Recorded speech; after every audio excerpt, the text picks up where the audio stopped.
Hello and welcome to the Weather Quarter. I'm Jenny Woodward. When Tropical Cyclone Yasi hovered off the Queensland coast earlier this year, the thing that really struck weather watchers was the enormity of the system. But things really do seem bigger in the US, where Hurricane Irene, measuring more than 1,000 kilometres in diameter, caused even the city that never sleeps to go into lockdown. There was damage and destruction on a massive scale. Here's how ABC News reported Irene. The US was left counting the cost of Hurricane Irene, which was eventually downgraded to a tropical storm. But at its height, its strength was deadly. More than 30 people were killed as the storm cut a swathe along the east coast. Hundreds of thousands were evacuated from New York, and more than 3 million residents were without power. For days, the weather forecasters warned that the hurricane was going to be dangerous after it lashed the Bahamas and swept away homes there. And it was expected to strengthen before it reached the US mainland. By the time the center of the hurricane arrives in that area, we could see a storm surge of 5 to 10 feet, which is a great risk for loss of life. Irene churned its way from North Carolina to New England. Here's how ABC correspondent Craig McMurtry reported on its wake. Irene made landfall just south of the Outer Banks of North Carolina, bringing pounding seas, sheets of driving rain and miserable conditions along America's eastern seaboard, weakening slightly to a Category 1 storm at 800 kilometres across and with gusts of up to 140 kilometres an hour. Officials warned against taking the giant hurricane lightly. Irene remains a large and dangerous storm. People need to take it seriously. People need to be prepared. It churned up the coast, producing tornadoes, rogue waves and downing power lines. Hundreds of thousands of households in North Carolina, Virginia, Maryland and Delaware are without electricity. Mass transit systems in New York, Philadelphia and Boston are being shut down. Thousands of flights have been cancelled. It's going to be a long 72 hours, and obviously a lot of families are going to be affected. What we heard, the biggest concern I'm having right now has to do with flooding and power. With predictions of a 3 to 4 metre storm surge on high tide, city officials ordered the evacuation of more than 2.5 million people from low-lying areas. More than 300,000 of those are from New York. Staying behind is dangerous. Staying behind is foolish and it's against the law. And we urge everybody in the evacuation zone not to wait until there are gale force winds and driving rain to leave. But not everyone is heeding his advice. We'll be here. No need to go out. No place to go. Every place worse. We're thinking of going to Westchester. It'll be worse there. It's going to be cool here. But the mayor says this is an evacuation zone. Well, I hope he evacuates. Even so, Times Square is almost deserted, Broadway shut down, and the city's subway is at a standstill. The storm isn't expected to weaken overnight as it continues to grind its way over America's most populous city. Craig McMurtry, ABC News, Washington. The Brisbane planetarium is nestled in the green foothills of Mount Coot-tha. The bold white domes invite curiosity, so I'm heading in to find out some answers to some astronomical weather questions. Peter Firth is the acting curator at the museum and has a keen interest in all things astronomical. I asked him about a storm that has been raging on Saturn for more than 8 months and if it was uncommon to have such a long-term event. I think the storms on other planets are always a bit more excessive than we get here on Earth, and in fact storms can last hundreds of years. If you look at Jupiter, it's got a great red spot which has been seen for at least 350 years through telescopes. So on those gas giant planets like Saturn, it's pretty intense. When we talk about a storm on another planet, is it the same kind of storm that we would recognise here on Earth? Oh, definitely. I mean, you get the lightning, you get the thunder, you get the rain, and the massive movement of atmosphere. So yes, we definitely recognise it as a hurricane-like storm.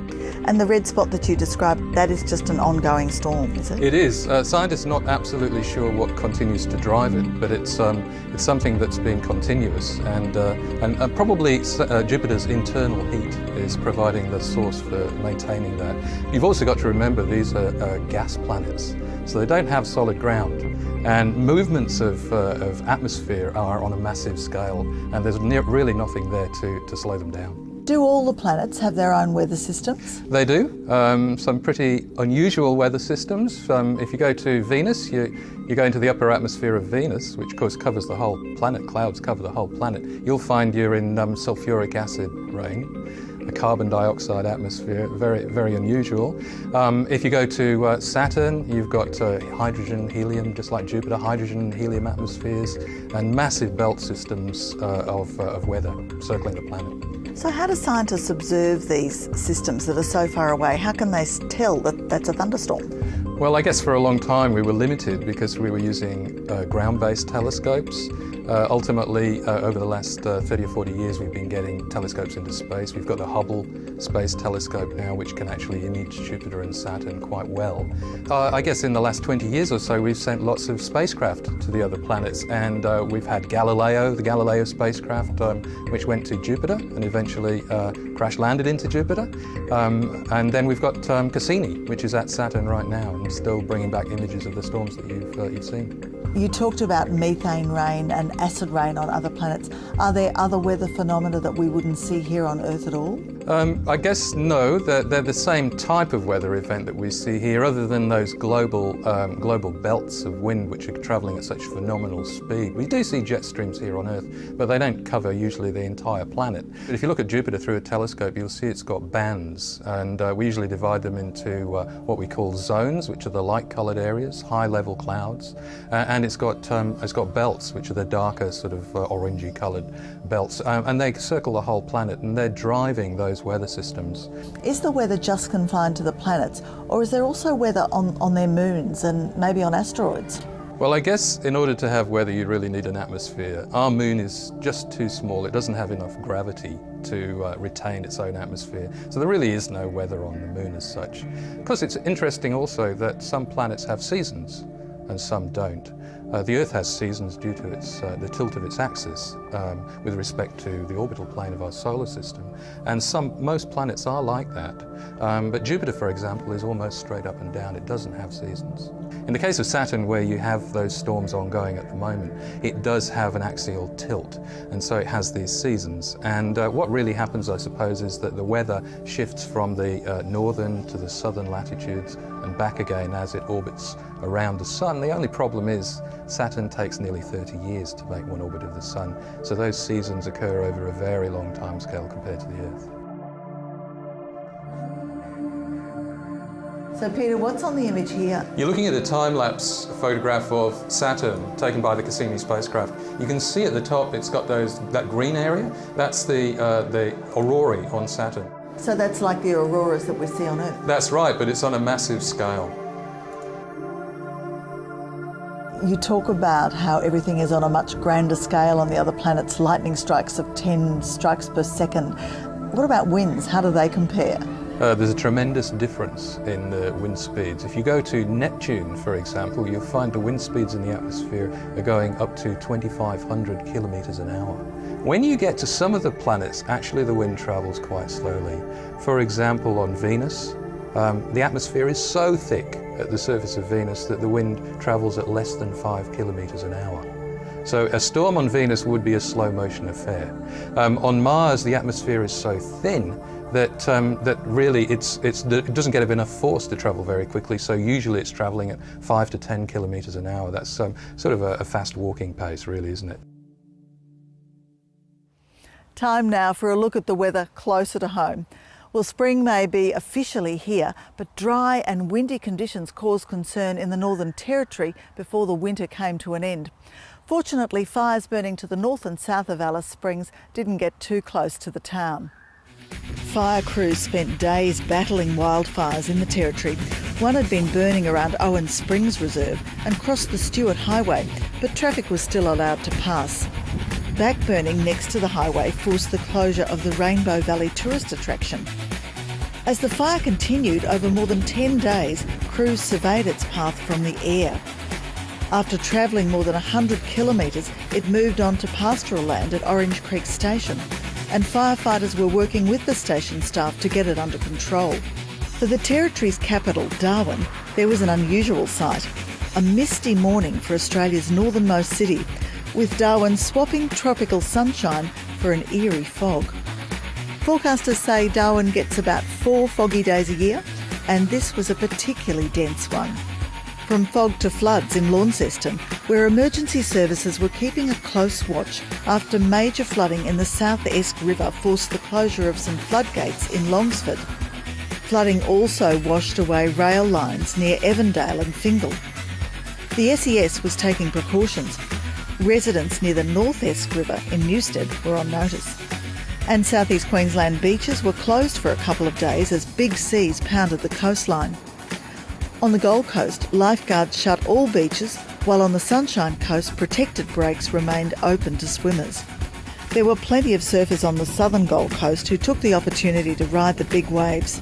But even experienced board riders conceded conditions weren't ideal. Yeah, it's okay. There's a few little good ones in amongst the rubbish, but there's just a heap of water moving through the inside. It just makes it a bit tough to sit in the spot. The wild surf lasted for days. And in Victoria, it's been a long wait. One of the major routes into the Grampians National Park has finally reopened after the big wet last summer. The extended closure caused a huge blow to the region's lucrative tourism industry, but they're now hoping to make up for lost trade. This has been the site that's greeted travellers to the Grampians for the past 8 months. Today, the shackles are off and the area is back in business. It comes as a huge relief, but it's also been much anticipated. In January, flooding and more than 100 landslips cut off the road which links the tourist towns of Halls Gap and Dunkeeld. It's been a mammoth task to repair the damage. We had boulders so big that we had to actually break them up to move them off the site, and we couldn't find trucks big enough to move some of this stuff away. 2 other roads into the park are expected to open later this year and early next. Stephanie March, ABC News. And finally, we'll leave you with some pictures of the morning glory cloud rolling over Swears Island in the Gulf of Carpentaria. They made a brief early appearance in the season, which locals hope is a sign of good things to come. The cloud line can be up to 1,000 kilometres long and moves at speeds of up to 60 kilometres per hour. Many thanks to Tex Battle from Swears Island for the great photos. And I'd love to hear from you too. You can contact me at your.abc.net.au, or you can find me on Twitter at Jenny Weather. That's all for this time. Bye for now.